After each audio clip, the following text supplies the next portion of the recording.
Hello and welcome to our third edition of Re-elect Donald Ramotar. I'm your host Romel Roopnarine, and joining me on today's edition is no other than Alexei Ramotar, national candidate of the People's Progressive Party Civic. Welcome to the program, Alexei. Thank you, Romel. Thanks for having me. Well, as promised in our very first program, one of the issues we will look at is specifically related to youths and the opportunities that has been created, and also those that are in store for youths specifically out there over the next 5 years. Um, Alexei has obviously been involved integrally in several of these projects, and to begin with, in terms of IT, information technology, it is very big. It is the trending thing across the world now. Countries, continents, the entire world has been bridged because of IT. Now, as it relates to Guyana, we have had several initiatives that have been recognized internationally, such as the one laptop per family. You have the fiber optic project. We know that there is an overall all-encompassing program for Guyana, but for the youths out there, what is the vision really? What have we been trying to do over the past few years to place this country on a sound IT footing? Okay. Well, first I'd like to address a huge misconception that the media has, especially the opposition media, has pushed over the last few years, and it's related to the let them fiber. Okay. So number one, I see a lot in the newspapers and reports and so forth that the government spent $32 million on a project. That's absolute lie, falsehood, it's crappy or whatever you want to call it. It's just not true. The government spent $2 million on a new infrastructure that connects the coast and the main populated areas in Guyana up to Linden. They did not spend $32 million building a fiber from Lethem to Georgetown. So that's one of the huge misconceptions. The second misconception that a lot of people have, and this is within government, I found this, without outside of government, it's that I.C.T is about internet, and that's not true. The program that we doing is completed in August of last year, and that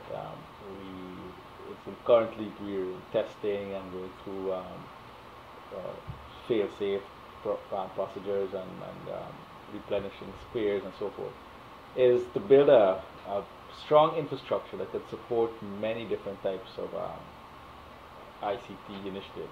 For example, with regards stuff that I will go, the easiest ones to go with are e-libraries for students. Now, today I passed a school, and I'm seeing these kids going to school with what I would assume would be carry-on luggage. Yes. They drag these carry-on luggage, and when I asked a mother once, why does the kid have so many school books? What's going on? And they said, oh, because of the curriculum, and they have to take all the school books. Huge bag in his back, and I'm like, and he was probably 10 or something like that. He's gonna have back problems before he turns 20. And what I.C.T program is, one of the e-library program, and specifically we're looking to do, is to connect all schools. We're actually working with Ministry of Education right now on testing all the secondary schools in the areas to see how we can connect them. Most of them will be able to be connected through our LTE network. Even the ones as far as Blackbush Polder will be able to be connected with the network that we built. And what that allows you now is that if you have a tablet, an iPad or a Samsung Galaxy, even one of the less expensive ones, you can connect to the network, connect to the library, which will have all, we call it open access books. So that means there's no issue with licensing and copyright and so forth. And they can now get textbooks on their devices, their mobile devices, and they can access it even in community centers. And we're thinking about homes, but I'm not sure right now, but definitely in the schools and community centers. And they can download the books, they can utilize the books, they will have access, the books will have different lessons and so forth that can be done through directly on the devices. So this is one way of pushing the boundaries. It will allow what I would believe I believe is a narrowing of a divide where instead of only students who can afford or parents who can afford to buy quality books, Very important. you find any student now will be able to access same quality, very high quality texts because the open access forum and around the world has very high quality text. On top of that, we're also looking at remote lectures. Like there's a program called Academic Horse that's done by MIT and Harvard and so forth. And there are entire courses that are online for free. So the entire semester of a course in, say, engineering or mechanical engineering or something can be found online, mathematics and so forth. And by accessing those kinds of those courses, we can put those online, and students can now do online courses. On top of that, you can have distance education, so you can be in a community center, or schools or homes, and access these courses, and you will be able to get a degree. You could do basically try and earn a degree from home. So a lot of this is one example of technology of what I.C.T does. It's not an end in itself. So building this thing wasn't the end in itself. Building this thing was a means to an end. We needed a strong I.C.T infrastructure. We didn't have that. Now we have that. And hopefully when the liberalization happens, with the liberalization of the telecom sector, we'll see even more IT firms coming into the sector. We'll see better quality network systems and so forth are available. And when the market becomes competitive, you usually find high quality stuff going on. So that's one aspect, that's education. There's security too. You know the police have a lot of the what we call the CCTV cameras. Now what we want to do is utilize the CCTV cameras and utilize stuff like image recognition. So let's say for example you have a vehicle that was involved in some kind of criminal activity, a robbery or something, and somebody got and the witness got a license plate number or whatever. You now upload that, and at speed traps or different traffic lights or different locations, the camera will be operating, and every vehicle that goes through there take a snapshot of the license plate number, and live online it will check right away against a database of suspects that you're looking for. Inform right away, okay, so you find a vehicle that was involved in this hit or run or robbery, whatever, and then it appears, let's say it's in Borbies and it appears in Mahaika. Right away you notify the Mahaika police. They will go out on the road, pull over the vehicle and solve a crime right away. So that's the kind of thing you're looking for. A big issue in Guyana is also accidents, road accidents due to what we call speeding and what have you. So what we could do is set up, and this is nothing new, set up speed traps, but speed traps that use cameras, and the cameras will see what speed vehicles go at. Again, to take the license plate number. Now you integrate it with GRA database systems and so forth. You can send the person who owns the vehicle a ticket. You ticket them right away, and this is done all over many developed countries that have good I.C.T. So it's right away you make revenue, you increase revenue for the government, you stop speeding or you mitigate speeding because people will now be okay.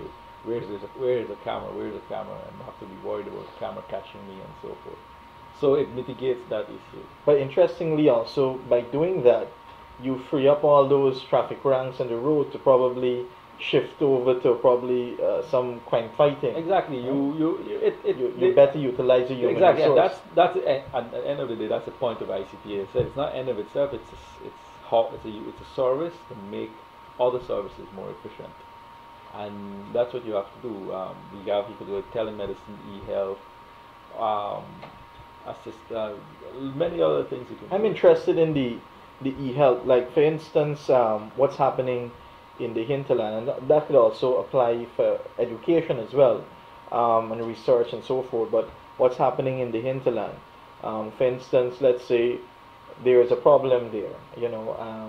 At least you could have specialist advice coming from probably Georgetown or even some way, a different part of the world to some remote communities, probably say Cato in Region 9 Yeah, or Region 8. yeah, that's one way of looking at it. But the way we're looking at it is more for like the highly populated areas. Of course,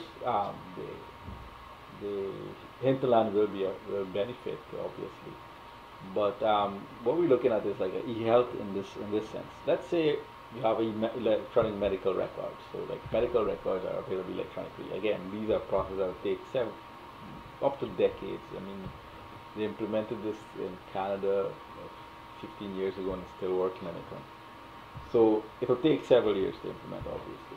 But let's say like you have medical records, you have people's medical records online. There's legislation to protect privacy and so forth, all set up. There's an accident. Let's say a guy from Essequibo comes to Georgetown for some business and he has an accident or some incident happens to him. And an ambulance is called on site. What the ambulance can do just as it reaches on site, gets the information from the man through ID card or some biometric data, and sends it to the medical record system. Now, right away, you get a list of, okay, is he allergic to penicillin? Can you give him penicillin? Is he allergic to whatever? What is his blood type? So the hospital could bring out blood for And they his, could treat him fast. treat him fast. Yeah, they can connect again via wireless access, video access to doctors at a hospital. So the paramedics aren't left alone and stuff that might be beyond their knowledge. Now they can be told, okay, this looks like what's happening, try that. And so this is what we're looking at. It's a combination of everything. The medical records available so that you know if he has any pre-existing conditions. Maybe it's a heart attack, so it might be good to give him aspirin or something. So these things, and if you know their medical history before, you can treat them faster. That's just common sense. What happens now, though, is that they wait until they get to the hospital, and that wait, however long it takes from the ambulance picking you up to get in the hospital, is the time when you basically are the paramedics are your only source of assistance. And when you get to the hospital, then you have to run all these tests on the person to make sure that they're not allergic to whatever, they find out their blood types and so forth. And then you treat them. Now with the electronic medical record system, all that testing and the middle part is cut out to get to the hospital. Everything's already waiting for them. Wheel them into the ICU or whatever and start treating. So that makes it more efficient and saves people lives. There's another project, a very, very simple project that we want to implement, and it's using social media. What you have, this is actually an idea that Chetty Jagan had when he came into power, where he wanted the people of communities to know what projects are going on in the communities, and therefore be able to monitor it as such. Now, I think they tried it in the early 90s. I'm not sure how it worked out, but apparently, obviously, it didn't work too well. But now with technology as it is now, it can work very well. This is actually an idea I got while I was in Korea, and they utilize it for different things, like police. They utilize it to solve crime, but we can utilize it to monitor projects. So basically, it's two sort of things. It's used open source coding as such. So in open source coding, you have different people with different expertise, some cybersecurity, some in user interface, accessing the codes and making changes to codes and so forth. So we want to use something very similar. It's called GitHub. It's a site where you do the online coding. We could set up something very similar, and you ask engineers, Guyanese engineers, any foreign engineers, okay, this is a project we want to do. These are the original engineering documents. Make changes. They can make changes and you can pay a small fee or something, but they can make changes. It's using the same idea of open source coding. Now when they finish, you have a document and you could put online. Everybody can see it. It has been accessed by over 100 engineers in different spaces. They made a modification, so you have possibly the best possible way of an engineering document. A lot of people think differently and they'll find all the little flaws in the original document. We've done projects. The Let Them project is a good example. it had flaws in the engineering document when you look at it, where you have hindsight is 2020. But if we had something like that available, you'd have different engineers coming in and say, look, okay, this is going to be a problem, and that is going to be a problem. Let's fix it, and you have more input. Yeah, you have more input. It's also very transparent, so forth. So here you got a lot of people access it, and you say the document is now as good as it gets, as good as it could be, and it will also have the eliminate some level of corruption. That's one part. So you have the document online now. Anybody in Guyana can access it and look at it and see how it is. So now when you're rolling out the project, and say you're building a road or something, and they say you got to have 12 inches of asphalt or something. I'm not a road builder, so I'm not sure if 12 inches of asphalt makes sense, but whatever. Or like, fiber, you have to bury it 1 meter. And somebody turns up and says, take a look at it, take a photo of it, any person, any human being, anybody living in Guyana, unrelated to the project, they just saw that, hey, this thing's supposed to be buried 1 meter, or it's supposed to have 12 inches of asphalt. You show that it doesn't have 12 inches of asphalt. You upload it through stuff. We have a Twitter account and so forth. You upload it through Twitter to a help desk team that will look at it and immediately forward it to engineers in charge. Said, there's a problem, go fix it, find out why this thing is not going on.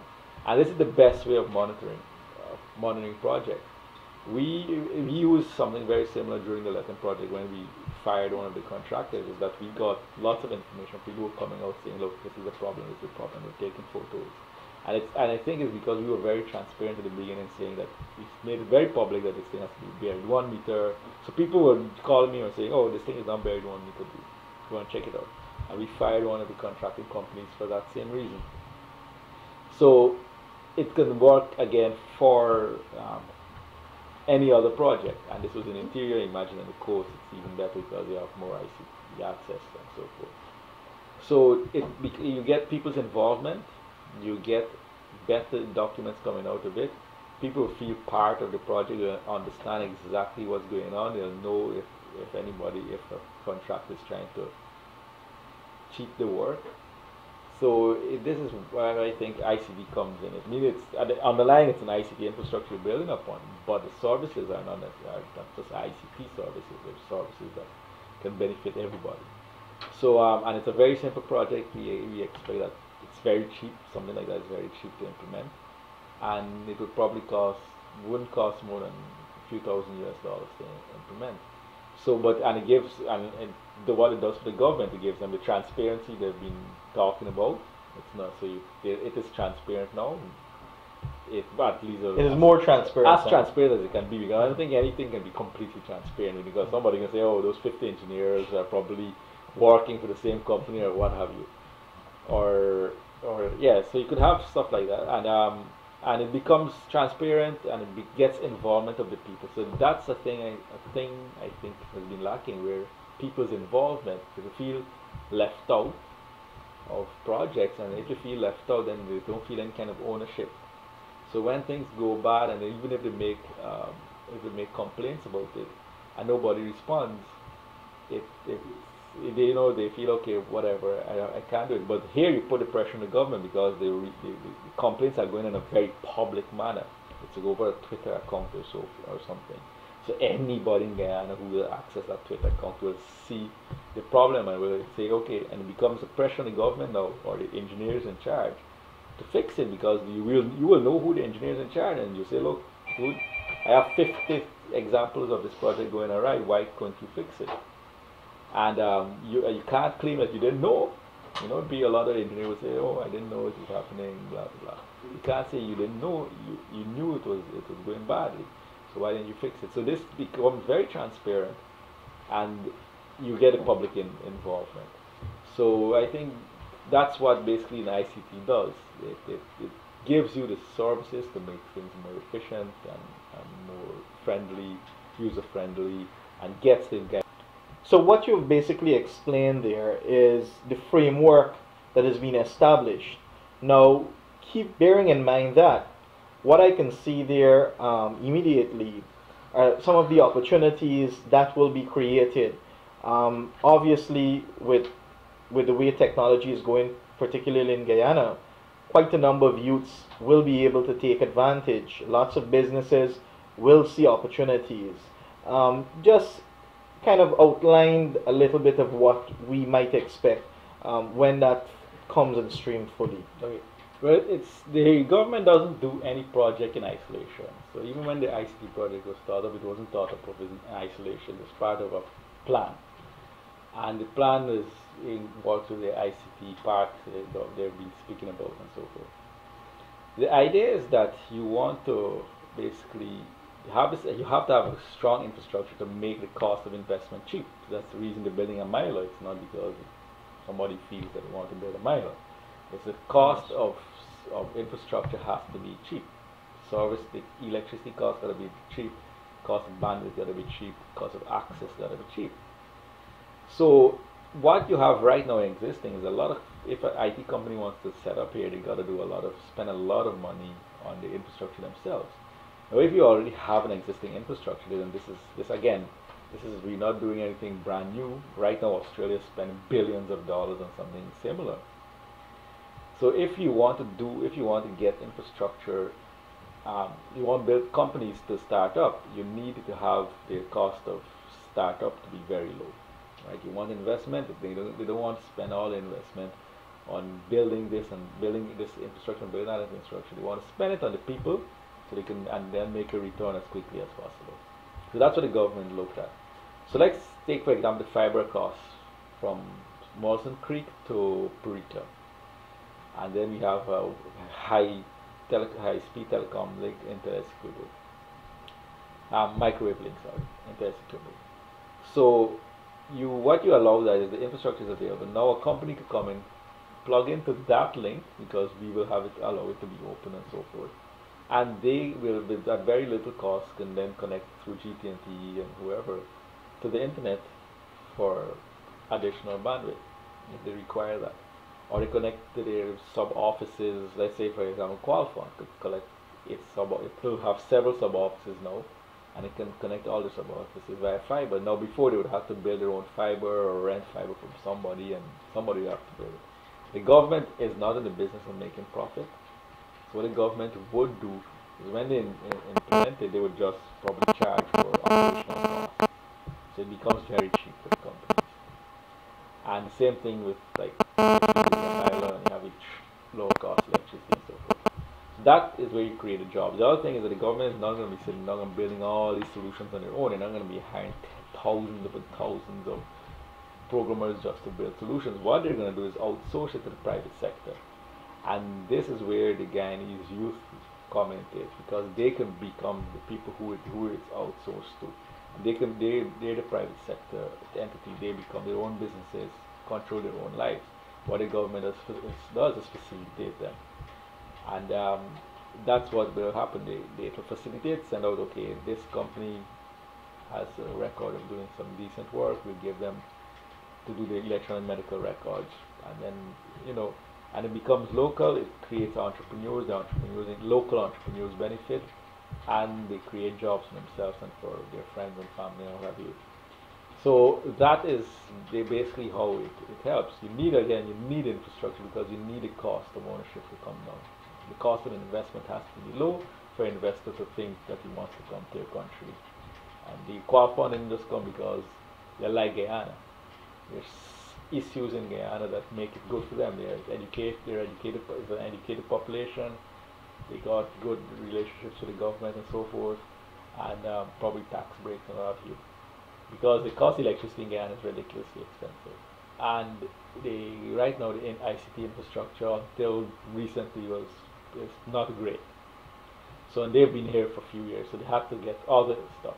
So now the government can probably gain taxes, revenue through taxation, but at the same time lower the investment so that the people would be willing to come in and invest in Guyana, and at the same time you increase the scope of businesses, local businesses, especially youth. Instead of them going into traditional farming, mining and stuff, they can go into software development, hardware development, maintenance and operation management and so forth. And it becomes a much more competitive society. This together with plans by the government to reform education, especially related to I.C.T, would help the population and help the youth. So these are the issues we're looking at. It's not, again, nothing is done in isolation. And I think one of the interesting things, and this coming out here, we talk about education, the new Education Act that also deals with this specific, has a component with this. That was one of the bills that were affected in the last parliament when the opposition decided that they're going to go ahead with a no confidence, despite pleas by President Ramotar for them to stay and focus on these main issues such as the anti-money laundering bill, the telecommunications bill, the Education Act. The president has committed that after May 11, 2015, when he goes back into office, that will be one of the priorities. He will focus on ensuring that the new education bill is obviously passed. And we're now beginning to obviously realize more and more the importance, the significance of this bill. Yeah, and many other bills. The telecom legislation should have been passed since 2011. It was held back because of opposition disagreement with it, whether for whatever reason they disagree with it. One can speculate easily. But yeah, but you need these legislations need to be passed because if at the end of the day people need to be protected by something. Like if you do electronic medical records, you need backup legislation. You can't have people's electronic records available electronically and then there's no system protecting them, especially legal system. If you want to pay, like for example, an easy system would be and a way of GRA to get more revenues if they were allowing people to pay electronically instead of stand up in line to pay their taxes. If they could do it electronically through the banking system, they would.